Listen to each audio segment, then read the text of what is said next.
बिस्मिल्लाहिर्रहमानिर्रहीम। पिछली वीडियो के अंदर इलोंगेशन का प्रोसेस हमने कंप्लीट कर लिया था। अब हम टर्मिनेशन की तरफ आ रहे हैं। इलोंगेशन के अंदर हमने क्या कहा था कि यहाँ पे जो है DSIF की फॉस्फोराइलेशन हो गई थी। किस तरह से फॉस्फोराइलेशन हुई थी? PTEFB आएगा जो कि यहाँ पर DSIF की फॉस्फोराइलेशन कराएगा, जो कि इसको सपोर्ट करा रहा था, और साथ में सीरीन 2 की फॉस्फोराइलेशन करवाएगा। इसके अलावा जो जो फैक्टर 2 था, इनकी ट्रांसक्रिप्शन फैक्टर 2F, उसने यहाँ पे 5 पोजीशन पर फॉस्फोराइलेशन कराई थी। अब अगर हमने टर्मिनेशन का प्रोसेस करवाना है तो हमें वो वाली चीज़ें जो कि इलोंगेशन को सपोर्ट कर रही थी उनको यहाँ से निकालना होगा। फॉर एग्जांपल जैसे कि DSIF है, यहाँ पे इसकी फॉस्फोराइलेशन को हम ख़त्म करेंगे। इसके अलावा सीरीन 2 की फॉस्फोराइलेशन को ख़त्म करेंगे, सीरीन 5 की फॉस्फोराइलेशन को ख़त्म करेंगे। हम इन सब चीज़ों की डीफॉस्फोराइलेशन करवाएंगे, जिसके रिजल्ट में फिर ये सपोर्ट जो प्रोवाइड हो रही थी पॉलीमरेज़ को, वो ख़त्म हो जाएगी। तो यहाँ पे एक्चुअली हमने क्लीवेज करानी है। यहाँ पे आपने एक लाइन याद रखनी है कि क्लीवेज फैक्टर्स, ठीक है, cleavage factors aid recruitment of terminator factor या टर्मिनेशन फैक्टर्स, ठीक है, टर्मिनेशन फैक्टर्स। यानी यहाँ पे पहले आएंगे क्लीवेज फैक्टर्स जो कि इन चीज़ों की क्लीविंग करेंगे। जब उनकी क्लीवेज हो जाएगी उसके बाद फिर एक्चुअल टर्मिनेशन करवाने वाले टर्मिनेटर्स या फिर टर्मिनेशन फैक्टर्स आएंगे, ठीक है। तो ये लाइन अपनी याद रखनी है। तो पहले हम क्लीवेज को देख लेते हैं, क्लीवेज फैक्टर कौन सा है यहाँ पे।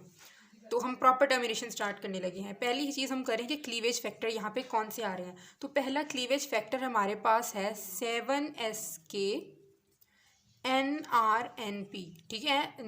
RNP का मतलब है राइबोन्यूक्लियोप्रोटीन। तो ये 7SKN राइबोन्यूक्लियोप्रोटीन यहाँ पे आएगी। ये क्या करेगी, ये जाएगी और PTEF भी यहाँ पे अटैच ना, इसको यहाँ से यानी कि यहाँ पे वो आ जाएगी। अगर मैं इसे ब्लू से ही करूँ तो ये इसको यहाँ से उठा के और इसको दूर ले जाएगी, यानी कि जो पहले यहाँ पे अटैच हुआ था ना, यहाँ से इसको हटा देगी। जब ये चीज़ यहाँ से हट जाएगी तो DSIF की जो फॉस्फोराइलेशन हुई है वो भी ख़त्म हो जाएगी। इसके अलावा जो सीरीन 2 पर इसने फॉस्फोराइलेशन की हुई है वो भी ख़त्म हो जाएगी। इसका मतलब है कि इसने क्या कराई, डीफॉस्फोराइलेशन कराई DSIF की एंड सीरीन 2 की, ठीक है, serine 2 of carboxy terminal domain. तो पहला क्लीवेज फैक्टर ने हमारे पास ये काम कर दिया। उसके बाद सेकंड, पहले यानी कि ये 2 क्लीवेजेस इसने करवा दी। सेकंड हमारी क्लीवेज करवानी है 5th पोजीशन पर, जो कि फैक्टर F की वजह से हुई थी, ठीक है, ट्रांसक्रिप्शन फैक्टर 2F की वजह से हुई थी।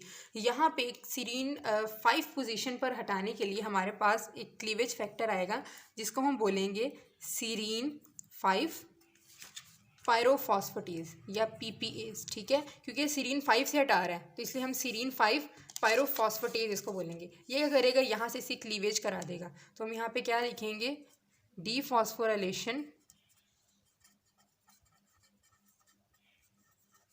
Eight serine 5 of carboxy terminal domain, ठीक है। ये दोनों जब क्लीवेजेस हो जाती हैं तो ये एड करती हैं कि अब यहाँ पर हमारे पास आ सकते हैं टर्मिनेटर या फिर टर्मिनेशन फैक्टर्स, ठीक है। टर्मिनेशन फैक्टर जो है हमारे पास 2 होते हैं।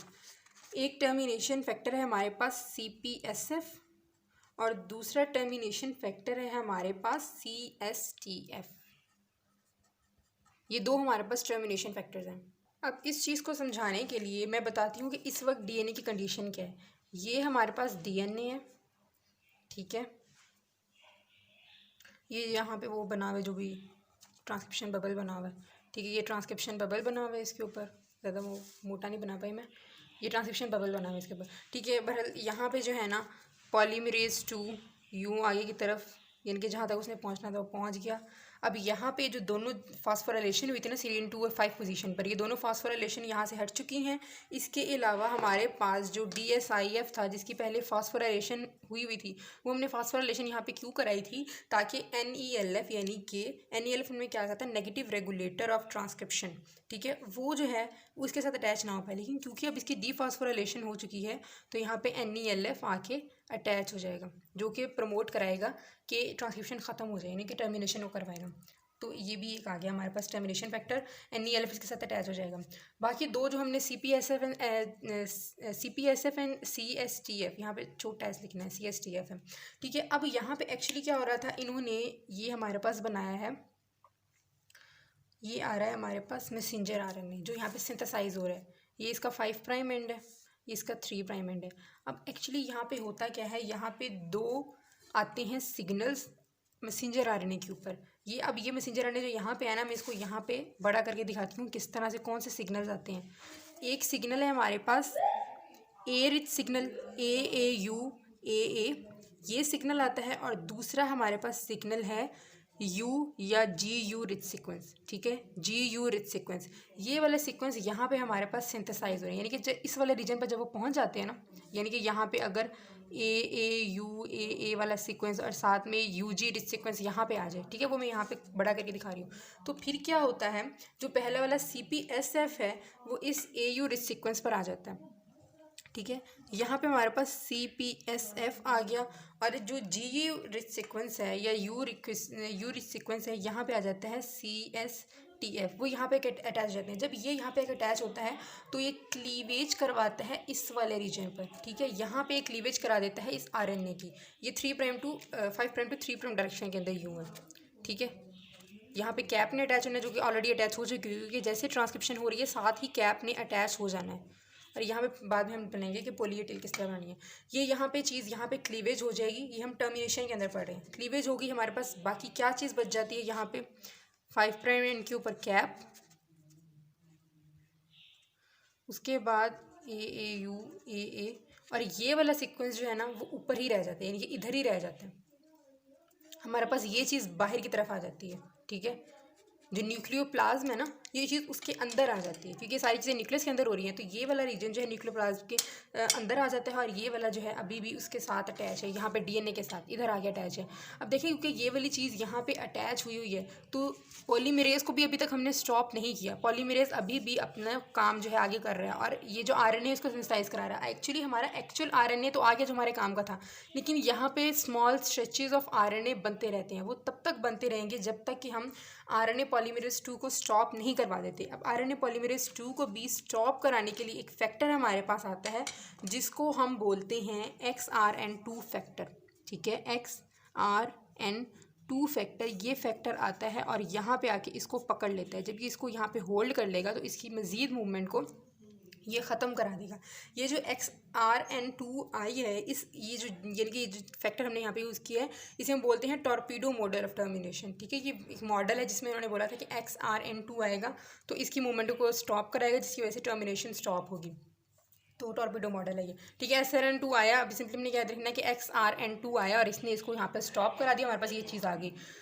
उसके बाद अब वो तो सिंथेसिस वहाँ पे ख़त्म होगी। अब ये चीज़ है मेन, हमने यहाँ पे कैप अटैच हुई है। अब पोस्ट ट्रांसक्रिप्शनल मॉडिफिकेशन होनी है, उसकी बेशक अलग से वीडियो है, लेकिन मैं यहाँ पे एक जनरल से बता देती हूँ कि यहाँ पे कैप अटैच करनी होती है, और जो इसका 3 प्राइम एंड है यहाँ पे पोली ए टेल अटैच करनी होती है, ठीक है। 5 प्राइम एंड पर कैप और 3 प्राइम एंड पर पोली ए टेल अटैच करनी होती है। पोली ए टेल के लिए एक एंजाइम आता है PAP एंजाइम, ठीक है। PAP एंजाइम का क्या मतलब है, पॉली एडिनाइलेट